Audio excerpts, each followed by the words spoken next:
মাদকমুক্ত দেশ ও জাতি গঠনের করণীয় শীর্ষক আলোচনার সদৃশ। এটা খেলে যে মানুষ আগামী হয়ে যায় কিছুক্ষণের মধ্যে জানা ছিল না। যাও আলোচনা করতে গিয়ে বললাম যে তোমরা যেটা নিয়ে উদ্বিগ্ন উৎকণ্ঠা আছো এটি আমাদের দেশে এখনো প্রসার লাভ করেনি, এবং আমি এখানে এসে নাম শুনলাম দিল্লির সভ্যতা। সে কারণেই আশা করি তোমরা এটাকে সফলভাবে সমাধান করতে পারবে। আর তোমরা যদি সমাধান করতে পারো তাহলে হয়তো ভবিষ্যতে আমাদের দেশে এর প্রভাবটা পড়বে না। কিন্তু আজকে আমি 5ই আগস্টের পরে আমি আমার একটা ছোট্ট এলাকা ক্যারানগঞ্জে প্রায় প্রতিটি গ্রামে শুধু সমাবেশ করে রেখেছি, নারী পুরুষ বিভিন্ন শ্রেণী পেশা লোকদের কাছে। তো সকল সমস্যার চেয়ে বড় সমস্যাটা আমি একটা পেলাম, কমন সমস্যা, যে মাদকের হাত থেকে আমাদের বাঁচায়। অর্থাৎ এটা কিন্তু আজকে একটা জাতীয় সমস্যা, এবং প্রজন্মের পর প্রজন্ম, আগামী প্রজন্ম ধ্বংসের জন্য এটি যথেষ্ট। এটা যেমন যুবকদেরকে, কিশোরদেরকে সবগুলি বিনষ্ট করা হচ্ছে। তাই যদি হয় ভবিষ্যতে রাষ্ট্র পরিচালনা, সমাজ পরিচালনা কারা করবে? আর কারোর সাথে যদি শত্রুতা করতে হয় তার সাথে বন্ধুক নিয়ে যুদ্ধ করা হয় না। খুব কৌশলগত ভাবে যদি তার ঘরে একটা ছেলে বা মেয়ে হাতে মাদক তুলে দেওয়া যায় তাহলে সেই পরিবারটা ধ্বংস হবে। আমার মনে হয় বাংলাদেশে প্রায় পরিবারই, সিংহভাগ পরিবারই, প্রত্যেকটা পরিবারই আজকে সবাই আক্রান্ত মাদক সেবীদের অত্যাচার। কারণ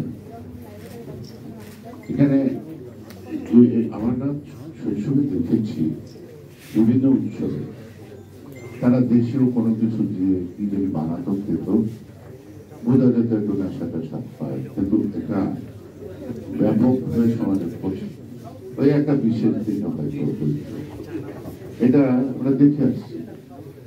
একটা সময় দেখা গেছে যে সাধারণ ঔষধের নিউট্রিশন ইউনিট, বিশেষ করে প্রসূতি মেয়েরা যখন সন্তান জন্ম পায় তাদেরকে 3 মাস নিউট্রিশন ইউনিট খাওয়ানো হতো তার স্বাস্থ্যগত সঠিক কথা আনার জন্য। কিন্তু এই নিউট্রিশন ইউনিট যখন একসঙ্গে অনেক খাওয়া হতো তখনই সে মাথা ধরে পড়তো। আমরা ছোটবেলা শুনেছি, ছোট না আমরা যখন কলেজ কলেজে পড়িত, ঠান্ডা ঠান্ডা লাগলে ডাক্তার প্রেসক্রিপশন লিখতেন ফেনাগন অথবা ফেন্সিডিল। এই দুটো ফেনাগনটা একটু কম ছিল, ফেন্সিডিলটা খুব বেশি কাজ করতো। কিন্তু এটা যখন বেশি মাত্রায় খায় তখন নেশাগ্রস্ত হয় আর সব শরীর হয়। এখন সেই ফেন্সিডিলটা ওষুধই হয়ে গেল এক সময়। আমাদের দেশের আজকে যে সংক্রামক ব্যাধি মাদকের যাত্রাটা শুরু করে কিন্তু ফেন্সিডিলের পরবর্তী পর্যায়ে দেখা যাচ্ছে পরীক্ষা নিরীক্ষা করে যে ফার্মাসিউটিক্যালস কোম্পানিগুলি যে ফেন্সিডিল বানাতো ঠান্ডার জন্য, সে ফেন্সিডিলের সাথে বাজারজাত ফেন্সিডিল যারা খেতে অভ্যস্ত তার সাথে কিন্তু তফাৎ আছে। অর্থাৎ এইটা এখানে একজন অত্যন্ত সাহস করে বলছেন, বলে রুলার বলছেন যে আমাদের যে সীমান্ত চারিদিকে যা আছে 3 দিকে, এই 3 দিকে বর্ডার থেকে খুব নিকটবর্তী এলাকার মধ্যে এই কলকারখানা কেমিক্যাল ফ্যাক্টরিগুলো গড়ে উঠছে, এবং বাজার রাস্তা হয় সম্পূর্ণভাবে বাংলাদেশে। আপনার শুনলে হয়তো বিশ্বাস করবেন অথবা করবেন না, যারা মাদক ব্যবসা করে, একটা হলো সেবক আর একটা হলো ব্যবসায়ী। যারা ব্যবসা করে তারা নিজেরা খায় না, কারণ যে তারা চাষি খায় না, কিন্তু তাকে দেখলে মনে হয় না যে এই ভদ্রলোকে ব্যবসা করে, কিন্তু সেটা দাঁড়ছে করে যাচ্ছে। আর এটা লাভ এত বেশি, এটা মানে বলার অপেক্ষা রাখে না। এই প্রসার ঘটার কোন কারণটা ফসল কাটার মূল কারণ হলো প্রথমত রাষ্ট্রীয় ক্ষমতা যার কাছে আছে তিনি যদি পৃষ্ঠপোষকতা করেন তাহলে এই ব্যবসাটা করা যায়। শুধু রাষ্ট্রীয় পৃষ্ঠপোষকতা ক্ষমতাসীনদের তাতেই যথেষ্ট না, এর সাথে জড়িত থাকে প্রশাসন, অর্থাৎ প্রশাসন, পুলিশ প্রশাসন, এমনকি অন্যান্য গোয়েন্দা সংস্থারও তারা সব জানে, ধরে না, কারণ এখান থেকে তারাও একটা মশলা পায়। যে কারণেই দেখা যায় যে তাদেরকে যতই চোখে আঙুল দেখানো হোক না কেন তারা ঠিকই অভিযানে যায়। অভিযানের আগে যাদেরকে ধরতে যায় তারা সরে যায়, মানে তাদেরকে জানিয়ে দেওয়া হয়। তা আমি নিজে ব্যক্তিগতভাবে অনেকগুলি মাদক বিরোধী সমাবেশ এবং মিছিল করেছি, সারা তো পাচ্ছি না, পাচ্ছি কিন্তু কমতে তো চাই, এই কমার জায়গাটা কি? তারপরেও প্রশাসনের উপর চাপ সৃষ্টি করে প্রায় 2-4-5 জন ধরা পড়ছে, কিন্তু যারা ধরা পড়ছে তারা একটা মাঝারি ধরে না, কিন্তু মূল যিনি তাকে কিন্তু আমরা আওতায় আনতে পারতেছি না, ধরতে পারতেছি না, এই পাওয়া যাচ্ছে না, ওটা না সেটা না। তো সে কারণে আজকে আমি কোনো দলের দোষ দিচ্ছি না, কারণ এমন শ্রেণী পেশা খুব কম আছে যে শ্রেণী পেশার মধ্যে মাদকের প্রভাব নাই, এবং এটা কর্তৃক আছে। এখানে আমার মনস্তাত্ত্বিক বিষয়গুলি আমাদেরকে খুঁজে নিতে হবে। সমাজের কিছু কিছু কারণে, বৈষম্যের কারণে হোক, অথবা অর্থনৈতিক অভাব হোক, অথবা অধিক কাছের চোখ হোক, এই সবগুলি কিন্তু মানবিক কাজ। বিশেষ করে প্রাইভেট ইউনিভার্সিটিগুলির ছাত্রছাত্রীদের মধ্যে এটা মারাত্মকভাবে প্রভাব বিস্তার করছে। আমি একটা বিশ্ববিদ্যালয়ের নাম বলবো না, কিন্তু এই বিশ্ববিদ্যালয়টা প্রাইভেট, এটাই ছিল মাদকের প্রথম প্রসারণের জায়গা। একেবারে সেই বিশ্ববিদ্যালয়ের কর্তৃপক্ষ যারা শিক্ষক তারা তন্ত্র জড়িত ছিল। এটা বড় ক্যাম্পাস, এই ক্যাম্পাসটার মধ্যে খুব আপনাদের আশেপাশে এখান থেকে বেশি দূরও না, খুব অতিমাত্রায় চলছে। প্রথমত তো বিশেষ করে মেয়েরা মাদকাসক্ত হতো, তাদের মধ্যে একটা প্রচার হতো স্লিম থাকা, স্বাস্থ্য ভালো রাখা, মোটা না হওয়া, অর্থাৎ এটা খেলে স্লিম হয়। এই প্রথম স্লিম করতে করতে গিয়ে দেখা যায় অনেকে মাদক খেতে একসঙ্গে মরে উঠছে, অর্থাৎ স্লিম থাকতে থাকতে গিয়ে তার ক্ষুধা তৃষ্ণা ভাড়া করতো, ফলে যে না খেতে খেতে অন্য একটা ক্ষুধা রোগের তো হঠাৎ অনেকে একটু মরতে রয়েছে, এটাও পাওয়া যায়। এবং এই যে প্রাইভেট ইউনিভার্সিটিগুলি ছেলেমেয়েটাকে পড়ে, ওরা তো বড় রোগে কমপক্ষে মধ্যবিত্ত উচ্চবিত্ত কেন পড়ে, এর একটা কারণ আছে। বড়লোক পরিবারগুলি মা বাবা সবসময় ব্যস্ত হয়ে ব্যবসা করতে, অথবা ব্যবসায়ীরা এত বেশি ব্যস্ত থাকে যে পরিবারের সময় নেয়, সময় না দেওয়ার কারণে এই ছেলে মেয়েগুলি মা বাবার আদর যত্ন থেকে বলছে। আবার তারা বিভিন্ন দেশের বাইরের সাথে কথা বলে শোনার গায়ে যায়, সেরাটনে বসে ওখান থেকে অভিজ্ঞতা থেকে ফিরবে যে তার মধ্যে ও এক ধরনের নেশা চায়, সেটা নিয়ে মা বাবার মধ্যে ঝগড়া দেখবে। ওখান থেকে তাদের মধ্যে একটা ফার্স্টেশন আছে, আর এই ফার্স্টেশন থেকেও তারা কিন্তু এই মাদকাসক্ত করে। অনুরূপভাবে কিন্তু গরিব পরিবার বেকার যুবক যখন সংসারে ঘৃণার পাত্র হয়, একটা চাকরি পায় না, বাড়িতে তাদের তিরস্কার শুনে, মায়ের তিরস্কার শুনে, বোনের তিরস্কার শুনে, এই 2 পয়সা রোজগার করা মোড়াদ নাই, ওটা নাই, সেটা নাই। আপনি আশ্চর্য হবেন, একটা গার্মেন্টস ফ্যাক্টরি যে ন্যূনতম বেতন বলে ওদের শিক্ষাগত যোগ্যতা কত, 4-5। এবং যারা নাকি বাসা বাড়িতে এখন মেয়েরা কাজ করে তাদের বেতন কিন্তু 10 থেকে 15,000 টাকা দিচ্ছে না, আবার তাদের খাওয়া দাওয়াটাও ফিরে দিতে হয়, কাপড় চোপড়ও দিতে হয়। কিন্তু বিশ্ববিদ্যালয় থেকে একটা মাস্টার ডিগ্রি ছেলে তার জুতার তলা ছিঁড়ে যাচ্ছে, তার একটা 15,000 টাকা বেতনের চাকরি জুটছে না। সে যদি একটা 15,000 টাকা বেতনের চাকরি পায় তাহলেও সে নিজেকে একদম মান সম্মান মতো আপনাই পরিবারের কাছে একটা ঠাই পায়। সুতরাং এই যে ফার্স্টেশনগুলি, এই ফার্স্টেশনগুলি বা ফার্স্টেশনগুলো কিন্তু ওই নেশাগ্রস্তের হাতে পড়লে একটু মাঝে মধ্যে একটু শখ করে মুখে দিতে দিতে অভ্যস্ত হয়ে যায়। সুতরাং এটা একদিনে গড়ে ওঠে নাই, একদিনে যাবে না।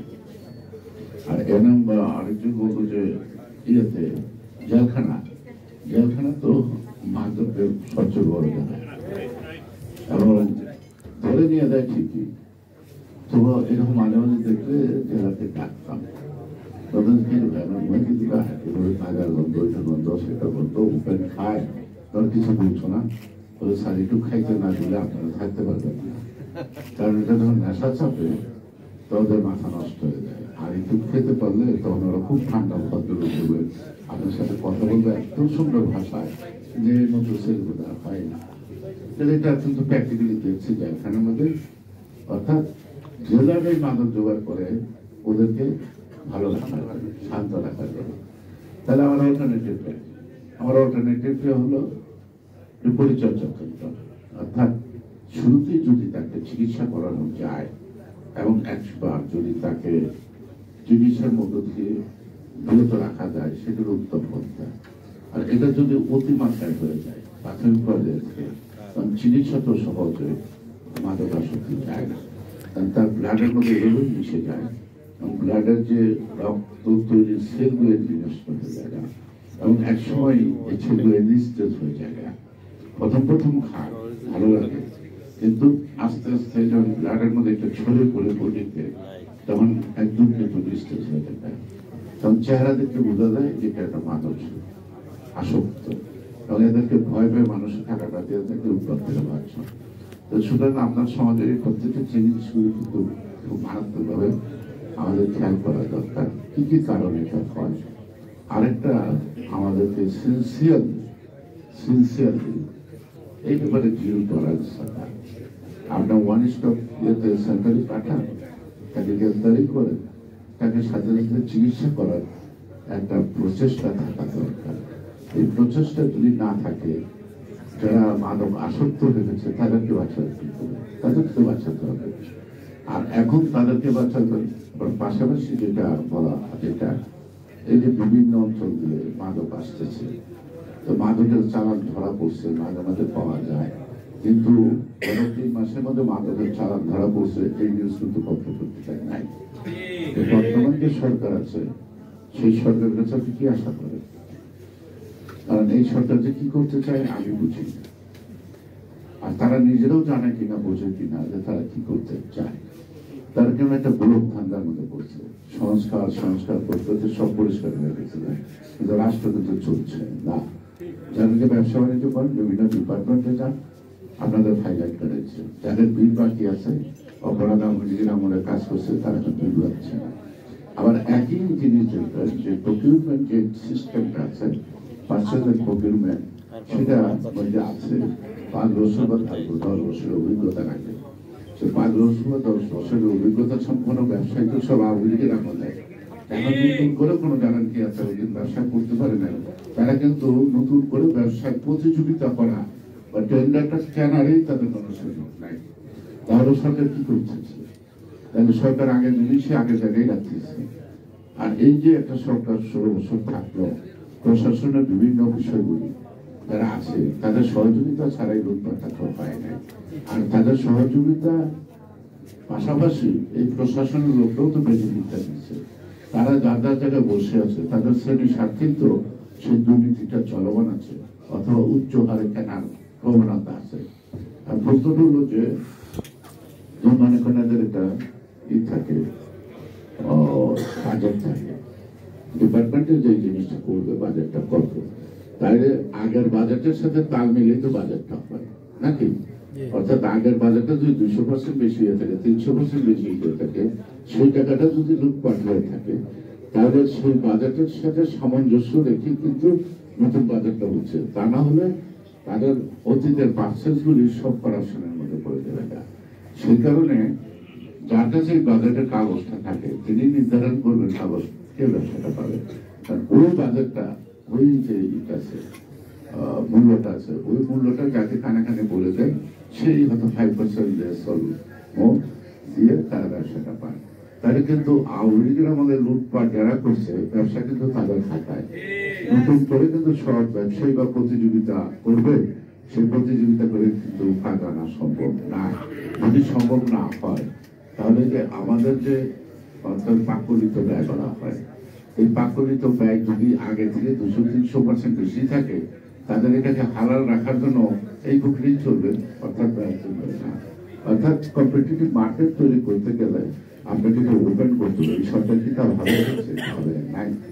এবং কোনো ডিপার্টমেন্টই আজও যারা আগে চলাফেরা করতে গেছে তারাই কিন্তু ব্যবসাটা করতেছে, হয়তো নামটা হাত বদল করতেছে। কিভাবে? হয়তো আমাদের কিছু লোক হোক, যাদের এখন প্রভাব আছে তারা হোক, ওই যে মানে চুরি করা আবার দুর্নীতি প্রতিষ্ঠানের নাম দেই, কিন্তু আমরা বলতেছি আমার, অর্থাৎ আমি ওখানে গিয়ে আমার একটা ভাগ বসাইলাম, আমি কিন্তু কাজ করবো না, মাঝখান থেকে কিছু টাকা নিয়ে আসলাম। এই প্রক্রিয়াগুলিকে সরকার চিন্তা করছে বা ভাবে না, ভাবে না, তাদের ভাববার সময় নেই। কারণ সংস্কার করতে করতে তারা এত ক্লান্ত হয়ে যায় যে রাত্রিবেলা ঘরেও সময় পায় না। সেই জন্য আজকে সংস্কারের চলমান প্রক্রিয়া, এই যে এটা সংস্কারের অংশ, কিন্তু আজকে আপনারা গুরুত্বপূর্ণ অংশ যেটা নিয়ে আলাপ করতেছে সেটা কি মাদক। এই মাদকটা কিন্তু কোনো দল মত নাই, এমন কোনো শ্রেণী পেশা নাই, এমন কোনো দলের লোক যারা নিজে বলতে পারবে না তার দলের কোনো মাদক সেবী নাই। কত এক গ্রুপ আছে, এই সত্যকে স্বীকার করতে হবে। এই সত্যকে স্বীকার করে গোটা সমাজ ব্যবস্থাকে বাঁচাতে হবে। ব্যবসায়ী মাদক ছেড়ে পড়ে না, এটা ছেড়ে উন্নত মানের করে বা তারা একটা ভদ্রভাবে করে। সুতরাং ব্যবসা থেকে আরম্ভ করে বিভিন্ন শ্রেণীর পেশা যারা সংবাদ জগতে আছেন বা এই যে লেখালেখি করেন বা বলেন, তাদের মধ্যে নাই এর সাথে অভ্যস্ত আছে। তাহলে গোটা যে সমাজ ব্যবস্থা, এর চেয়ে বড় সংস্কার তার কিছু নাই। আমরা যদি আজকে মাদক মুক্ত আমরা এই সমাজটাকে করতে পারি, তাহলে আমার ভবিষ্যৎ যে জীবনটা বা দেশের এই স্বাধীনতা বলেন, সার্বভৌমত্ব বলেন, তাদের যদি দায়িত্ববোধ না আসে, তাহলে আজকে যারা আছে তারা যখন থাকবে না, তখন দেশটা কে চালাবে? কে চালাবে? এই কিশোর বয়সে যদি ছেলেমেয়েগুলি নষ্ট হয়ে যায়, তাহলে আগামী দেশটা কে চালাবে? তাদের দেশ, ওদেরই তো দেশ, ওদের দেশ ওরা তো চালাতে পারবে না। আর যারা নাকি ভালো আছে, মেধাবী, তারা কিন্তু সবসময় কিন্তু পাখি যেমন খাঁচা থেকে উড়াল দিতে চায়, এরা কিন্তু দেশটা করতে চায়। অর্থাৎ আমাদের দেশ থেকে মেধা কিন্তু পাচার হয়ে যাচ্ছে। কেউ none is interested to stay in Bangladesh, তারা সুযোগ করে বিদেশে লেখাপড়া করতে চায় এবং সেখানে থেকে যায়। ফলে দেখা যায় যে সমাজের যে একটা বাঁধন সেটাও নাই। যেমন আমার একটা ভাই আছে, অনেক বছর আমেরিকা প্রফেসরি করলো, আসে মাঝে মাঝে, তিনি খুব দুশ্চিন্তা করছেন কি ব্যাপার। তাদের কয় ছিল? 3 ছেলে। কোথায়? আমেরিকা। 3জন 3 স্টেটে থাকে। অর্থাৎ এক ভাই আরেক ভাই ধরে যোগাযোগ করে কোথায় নিয়ে আসেন না কেন, তোমরা বাংলাদেশে আসতে চায় না। সেই জন্য সে আসে, এই জন্য তার বাংলাদেশে যতটুকু প্রবাসী আছে সেগুলো বিক্রি করে ঘরে এমন ছেলে মেয়েদের বুঝিয়ে দিচ্ছে। শেষ বয়সে যে তাদেরকে দেখাশোনা করবে, এটা নিয়ে কিন্তু বুঝতে ব্যস্ত। তো সুতরাং আমাদের একটা সুষ্ঠু সমাজের জন্য ন্যায়, নীতি, নৈতিকতা, এই বিষয়গুলি প্রয়োজন। এগুলি কে দেয়? এগুলি কারা দেয়? মহামনীষীদের যারা অনুসরণ করে এবং রাজনীতি বিজ্ঞান নির্দেশও দেয় তারা। এখন আমাদের দেশে কয়টা ছবি দেখাতে পারবেন যে ছবিটার দিকে তাকে বলবেন যে ওর মতো? কয়টা ছবি বলতে পারবেন? আদর্শ খুব কম। আর আমরা যারা রাজনীতি করি, কথা বলার সুন্দর সুন্দর সুন্দর কথাই বলি, কিন্তু সব সুন্দর কাজকে করি কিনা সেটা তো মানুষ চিন্তা করে। এই চিন্তা করে দেখে কিন্তু আস্থার জায়গাটা, যারা দেশ নিয়ে ভাবে, দেশ পরিচালনা করবে বা করছে, তাদের প্রতি মানুষ আস্থা পায় না, নতুন প্রজন্মও পায় না, কিন্তু তাদের কিন্তু কিছু করারও নাই।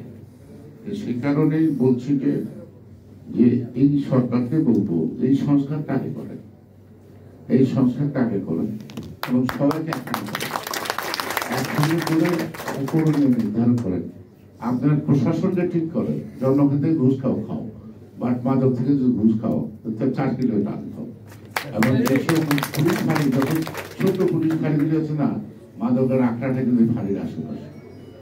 এবং এই পুলিশের এই ফাঁড়ির কিছু কিছু পুলিশ তারাও আসক্ত, তারাও খায়, তারাও বেচা কেনার সাথে জড়িত। তাহলে আপনি ধরবেন কাকে?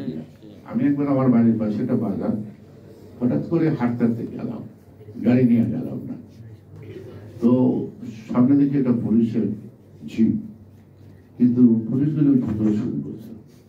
তো বাজার সব লোকটা হতভম্ব হয়ে গেছে সামনে যাওয়ার পর, বলে দাদা এই পুলিশ তো আপনারা ধরবো, দেখে আপনারা দেখে পুলিশ ধরে ভাগলো কেন? হঠাৎ করে মাথায় একটা চিন্তা আসলো, কোনো কিছু আছে, আমি কোন ঘরে বসছিল কখন করে আসেন আমার সাথে গেলাম, গিয়া দেখে 2-3টা ছিট আছে। তার মানে ওই পুলিশ ওর সাথে খাইতেছে, আমাদের দেখেই গাড়ি খেলতে না, আমি ঘন্টা গাড়ি দেখে আসি, পরে দেখি যে গাড়িও নিতে আসে না। লাস্ট আর কি করবো, চলে আসলাম। আমি চলে আসার পরে আবার খবর নিলাম বাড়িতে আছে কিনা। বাড়িতে আরো 10-15 মিনিট কাটলো, তারপরে পুলিশ বাবা যে আসলেন গাড়ি নিয়ে, তারপর থানায় ছিল এখানে। এই বাস্তব যে কতগুলো বিষয়, এই বিষয়গুলির সাথে কারণ দ্বিমত পোষণ করার সুযোগ নাই। আমি পরিত্রাণ পাওয়ার জন্য পথটা খুঁজতে হবে। এটা সামাজিক আন্দোলন গড়ে তুলতে পারবে, কিন্তু সামাজিক আন্দোলনের সাথে যদি সংশ্লিষ্ট আইন শৃঙ্খলা বাহিনী এরা যদি আপনাকে সঠিকভাবে সহযোগিতা না করে, তাহলে দেখা যাবে আপনি সময় সমাজ ধনী হয়ে পড়বে। এই যে যেমন যে আপনারা বিভিন্ন জায়গায় অনুষ্ঠান করতে গেলে বাধা দেয়, কে বাধা দেয়? প্রশাসন বাধা দেয়। কারণ তার এখানে স্বার্থ আছে। একটা মেজর মারা গেল না, রিটায়ার্ড মেজর ইয়েতে কিসের জন্য? ওর হাতে কিছু ডকুমেন্ট ছিল, সে যে ডকুমেন্টটি তৈরি করতে গেছিল তাকে দুনিয়া থেকে সরাই দিল। সুতরাং আমি বলবো ক্ষমতাসীন, অর্থাৎ যার ক্ষমতা, যার হাত যত লম্বা তার, আর প্রশাসনের সহযোগিতা ছাড়া এই ধরনের অপকর্ম করা সম্ভব না। আপনার শুনলে হয়তো আশ্চর্য হবে, কয়েকটা জায়গা আছে, পরিবার সোনারগাঁও দক্ষিণ পাশ, তারপরে আপনি দেখবেন এই যে সাবাদ থেকে কাটাবন পর্যন্ত এখানে প্রায় ছিনতাই হয়, এর সাথে রিক্সা রয়েছে। এখানে ওই যে ধুমুর টানে অফ টাইম থাকে না, পুলিশের পরিবর্তন, ওদের অফ টাইম অপশন করে, এই টাইমে যা হয় এটা অপশন করে, এতটুকুর জন্য ছেড়ে দিল। আমি একবার পড়ছিলাম, পড়ার পরে আমি তো বুঝতে পারলাম, এ বলতেছে আমরা এই হলো ছাত্রের কাছে, মনে হইতেছে আমি একটা ইয়েতে গ্রাম থেকে ইউনিভার্সিটি চিনি। আমি তো ইউনিভার্সিটিকে ভেবে দিয়ে সবই চিনতেছি, চিনি। এরা বলতেছে আমিও মুখাদের বিক্রি, কারণ সবাই একটা অজুহাত আর কি আমাকে আটকানো। আমি রিক্সায় ছিলাম, কিন্তু আমার সাথে যেমন রিভলভারটা ছিল আমি সবসময় বাইরে নিয়েছি আর কি, কমার কেন ওটা খুলতে খুলতে পরে আস্তে করে খুলে টার্গেট করে একটা গুলি করলাম, ঠিক পায়ের নখের মধ্যে এই উঠা দূর। তো পরবর্তী পর্যায়ে কিন্তু খোঁজ খবর পাইলাম যে কার চালাচ্ছে আমার। সুতরাং ঢাকা শহরে কোন কোন জায়গায় কখন যদি শনি রাখা ধরি না, এখানে দেখবেন যখন যানজট লাগবে, ফুট করে একটা গ্রুপ উঠবে, যার কাছে যা আছে নেমে যেত, তখন তো পুলিশ হইতে পারবে না। তো সুতরাং এখন আমরা যারা রাজনীতি করি, আমাদের সকল শ্রেণীর লোকের চরিত্র সম্বন্ধে জানতে হয়। কারণ আপনি যখন দায়িত্ব পাবেন, তাহলে এই বিষয়গুলো যে আপনার জানা না থাকে আপনি কি পদক্ষেপ নেবেন? কারণ আমি যে বিষয়গুলি গল্প করলাম, হয়তো আমার কাছে কোনো দায়িত্ব আসলে আমি চেষ্টা করবো অর্গানাইজ করতে, যে how to protect and how to save the children এই নেশার থেকে। কিন্তু এখন যারা আছে তাদের কি রাষ্ট্র পরিচালনার কোনো যোগ্যতা আছে? মানে যোগ্যতা আছে না, যোগ্যতা আছে। এবং এই যে যারা অন্তর্বর্তী সরকারের উপদেষ্টারা আছেন, মানে এটা কি নাই, যে যেটা পারে সেটা বলতেছে, তাদের মধ্যে সমন্বয় নাই, একসুরে কথা নাই। কারণ তাদের টার্গেটটা কি সেটাই বুঝে না, তারা নিজেরা বুঝে কিনা আমি জানি না, আমি বুঝতেছি না তাদের টার্গেটটা কি, তারা কি করবে, তাদের কে পরিচালনা করে, বিশেষ কোনো রাজনৈতিক গোষ্ঠী বা বিশেষ কিছু। আজকে তরুণ প্রজন্মকে আমরা ধন্যবাদ জানাই, কিন্তু 17 বছর যারা রক্ত দিল তাদের এই রক্তের কি কোনো মূল্য নাই? যারা নির্যাতিত হলো তাদের কিন্তু মূল্য নাই। এই জুলাই আর আগস্ট এই মাত্র 15 দিন, এই 15 দিনে সব ফেসলা হয়ে গেল না। আর 15 দিনের ফেসলে যদি স্লোগান দেন কি আন্দোলন করছি আমরা, ভাই ভাববানারা সব চাই, ভাবারটা এরকম তারা গেল না। সরকারও ভাগ চাই, ব্যবসায়ও ভাগ চাই, টিএন অফিসে বসেও ভাগ চাই, ডিসি অফিসে ভাগ চাই, এবং বিভিন্ন প্রতিষ্ঠান রেলওয়ে থেকে আরম্ভ করে বড় বড় যেখানে টেন্ডার হচ্ছে সেখানে তারা ভাগ করে দেয়। তারা যদি আদর্শগতভাবে আন্দোলনের মধ্য দিয়ে ফ্যাসিস্ট সরকারের হাত থেকে দেশকে রক্ষা করে থাকে, তাইলে ফ্যাসিস্ট সরকার যে কর্মটা করতো সেই কর্ম যদি তারা অনুসরণ করে, তারা কয়দিন মানুষের নজরে ভালো থাকবে। পরিণতি এক হবে কিনা জানি না, কি হবে। আমি তো 63 বছর রাজনীতি করলাম, বিরাম, আমার বয়স হচ্ছে 76 বছর। তো কোনো আন্দোলনের পরেই তো কোনো ভাগ পাবো না, বা ভাগ বসাই তো গেলাম, অন্তেও তো ছিলাম, সবাই তো ছিলাম, কিন্তু আমি যে মন দিচ্ছিলাম কথা আমি ভুলে গেছি। যদি না ভুলি তাহলে আমি সাধারণ মানুষের সাথে চলতে পারবো না। আমি এখনো কিন্তু ঢাকা শহরের মধ্যে প্রায় দেবেন রিক্সায় আসা যাওয়া করি, এবং আমি কোর্ট কাছে তো রিক্সায় যাই। আমি বিভিন্ন শপিং মলে বসে আড্ডা দিই, বুঝতে চেষ্টা করি মানুষগুলো, তাদের বেচা কেনার হার দেখলে বোঝা যায় দেশের অর্থনৈতিক অবস্থাটা ঠিক। তাহলে শুধু আপনি যদি একটা দেশ পরিচালনা করতে চান, এই বিষয়গুলোতে আপনাকে অবগত হতে হবে, এবং তারপরে অভিজ্ঞতা সম্পন্ন লোকদেরকে নিয়ে আপনাকে একটা নীতিমালা প্রণয়ন করতে হবে, স্বল্প মেয়াদী, দীর্ঘমেয়াদী, এইভাবে। কারণ সরকার মধ্যমেয়াদী, কারণ সরকার তো একসঙ্গে পারবে না। আচ্ছা, মাদক আপনি যদি আন্তরিকতা নেন, হয়তো আমার 5 বছর লাগবে, কিন্তু উদ্যোগে যদি না নেন, তাই না? এই যে জিরো টলারেন্স শেখ হাসিনা মাদকের করে কয়েকজন ফুটপাত মানল, কিন্তু কয়েকজন ফুটপাত মায়েরা দৃষ্টি অন্যত্র করা যায়, কিন্তু আসল যে সমস্যা সেই সমস্যাটা কিন্তু সমাধান করা যায় না। এটাকে মিন করতে হবে, এটা যে আমাকে এটা করতে হবে, এটা মিন করতে হবে। যদি মিন করে, একটা হলো রাজনৈতিক ভাবনা নেওয়া, যে একটা দৃষ্টান্ত স্থাপন করা, আর একটা হলো মিন করার জন্য আমাকে এখান থেকে পরিত্যাগ করতে হবে, পরিত্যাগ নিতে হবে। দুটো দুই জিনিস। সে কারণে অন্তর্বর্তীকালীন সরকার কাছে কোনো দাবি নাই আমার ব্যক্তিগতভাবে, এবং উপদেশ দেওয়ার দৃষ্টি তো রাখি না, তারা যথেষ্ট জ্ঞানী লোক। তো একটা কথা বলতে চাই, 17 বছর মানুষ কেন রক্ত দিল? তার ভোটাধিকার, তার স্বাধিকার ফেরত পাওয়ার জন্য। আমার মনে হয় একটি সুস্থ অবাধ নির্বাচন করা ছাড়া এই সরকারের অন্য কোনো দায়িত্বের প্রতি বেশি আগ্রহটা সন্দেহজনক, এবং জনগণের মধ্যে এক ধরনের বিভ্রান্তি অথবা অবিশ্বাস বা অনাস্থার সৃষ্টি হচ্ছে। অনাস্থার সৃষ্টি হচ্ছে, এই সামান্য বিষয়টা তাদের নিজেদেরকে বুঝতে হবে, এবং ষড়যন্ত্র তো হবে, কারণ conspiracy is a part of politics and রাষ্ট্র। এই পৃথিবীটা যতদিন ধরে সৃষ্টি হয়েছে, যখন রাজা ব্যবস্থা, সম্রাট ব্যবস্থা, বিভিন্ন ব্যবস্থা আছে, সব ব্যবস্থায় কিন্তু একটা ষড়যন্ত্র থাকবে, উৎখাত করা, ক্ষমতা দখল করা, এটা থাকবে। এখন গণতন্ত্র উত্তরণের ক্ষেত্রে যারা ধরেন ক্ষতিগ্রস্ত হবে, তারা তো করবে না। সুতরাং এই বিষয়গুলি মাথায় রেখেই রাজনীতির সমাধানটা রাজনীতিবিদদের হাতে ছেড়ে দেওয়া ভালো। আর রাজনীতিবিদদের মধ্যে কারা রাষ্ট্রীয় ক্ষমতা আসবে সেটা জনগণের কাছে 100% হস্তান্তর করা, যে উইল ডিসাইড দেয়ার নেক্সট ক্ষমতা।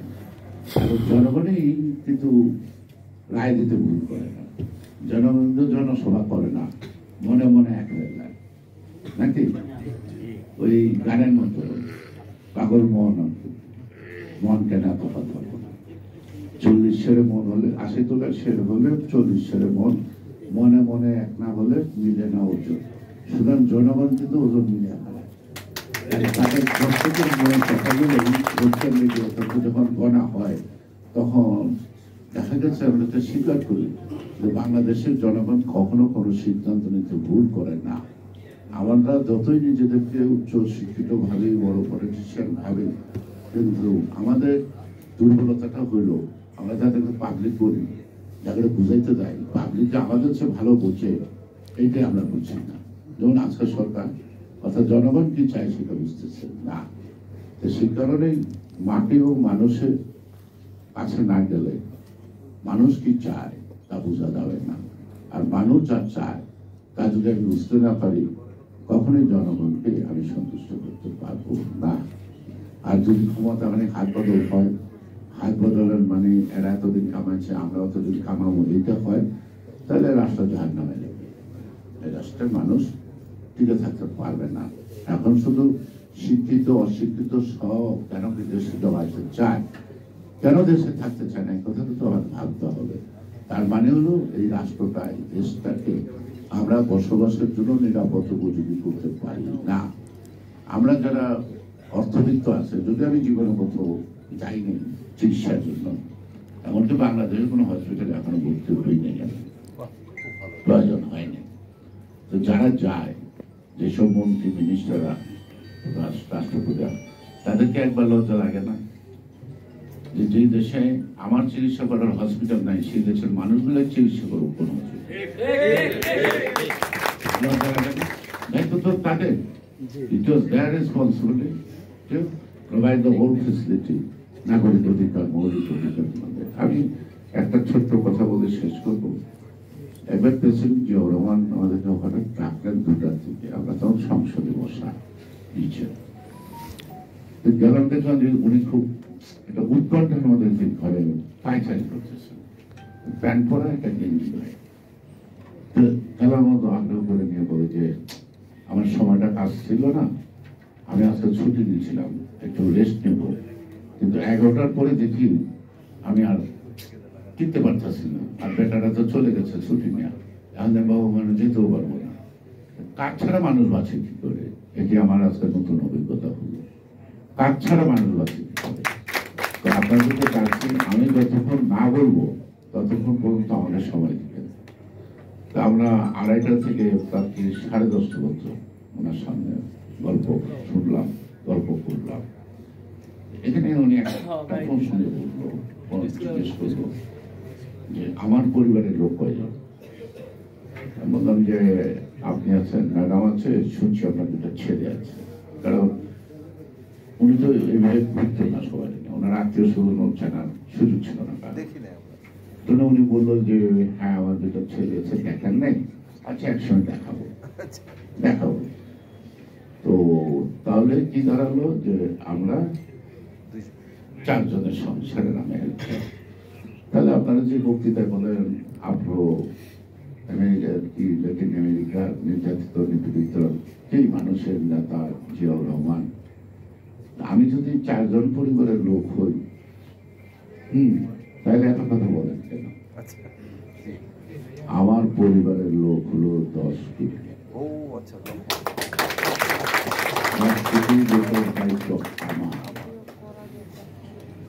মাঝে মাঝে আমার স্ত্রী বলে যেটা পারি করো, ভাবি আজীবন কি রাষ্ট্রপতি থাকবো না, তার কোথাও ভাবি করি না।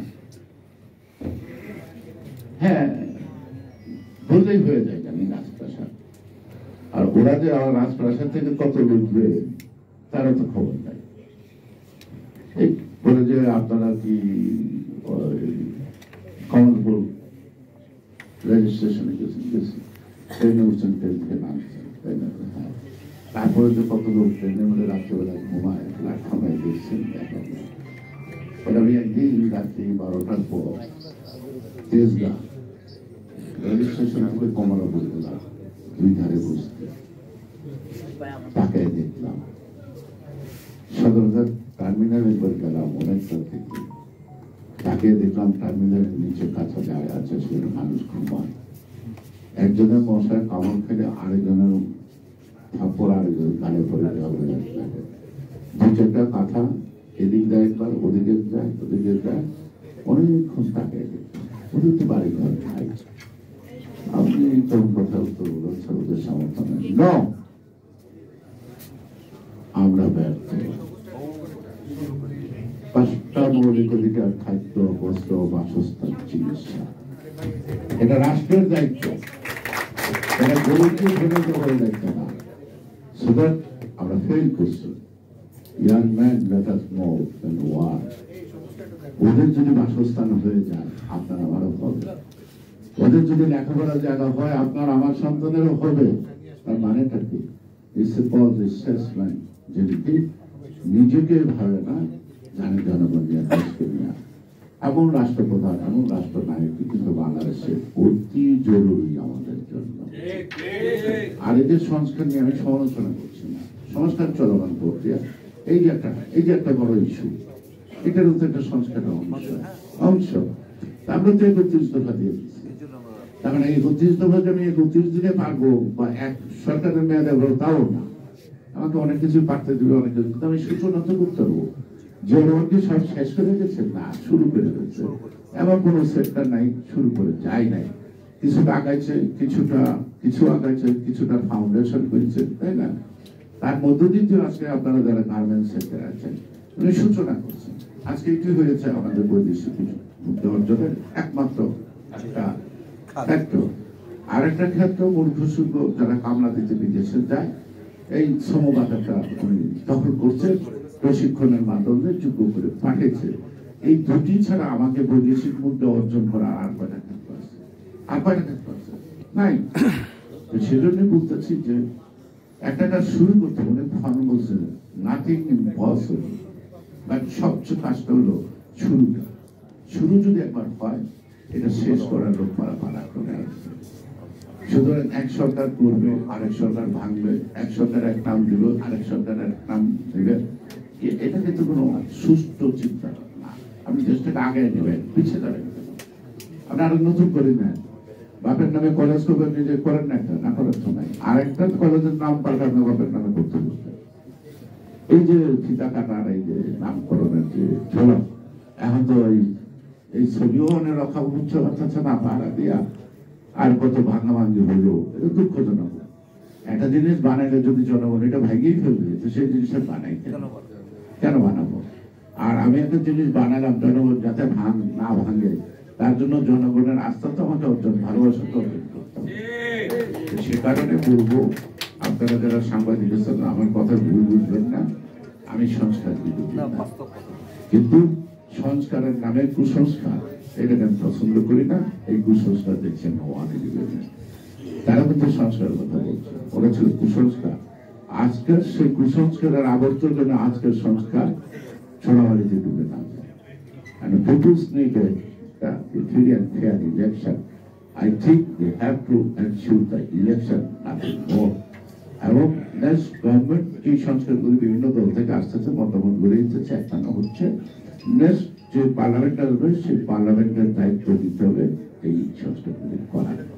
আর কাগজে কলমে এছাড়াও গাড়ি করলে হয় না, আসলে মনস্তাত্ত্বিক প্রস্তুতির দরকার। এই যে আপনারা বলছেন এতগুলো লোক, আপনাদের একটা মনস্তাত্ত্বিক প্রস্তুতি যে এই কাজটা করতে হবে, এবং এই করতে গেলে যেটা বাধা আছে সেই বাধাটাকে অতিক্রম করতে হবে। সেই বাধাটা অতিক্রম করার জন্য আপনাকে এক হাতে আইনের সাপোর্ট লাগবে, আর এক হাতে শক্তির সাপোর্ট লাগবে, যেটা প্রোভাইড করবে